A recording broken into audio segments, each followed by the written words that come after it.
Did you know that bees have a superpower most animals don't? They can actually detect the electric fields that flowers naturally produce.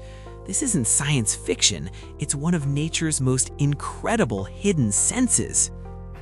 Every flower generates a tiny electric field, kind of like a natural battery.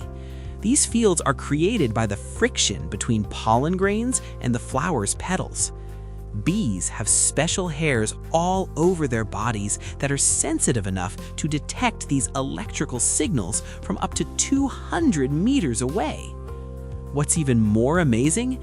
Bees use these electric signals like a map to find the richest flowers.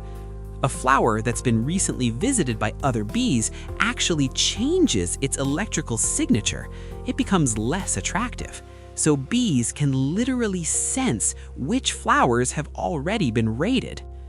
Scientists discovered this by placing bees in complete darkness with artificial electric fields, and the bees still found them. They can distinguish between different electrical patterns the same way we see different colors. It's a completely hidden sensory world happening right under our noses. Here's the craziest part. When a bee lands on a flower, it actually changes the flower's electric field too. So flowers and bees are constantly communicating through electricity, a secret language that's been happening for millions of years without us even knowing about it. Want to discover more incredible facts about the natural world? Visit Sikho.ai to learn something amazing every single day.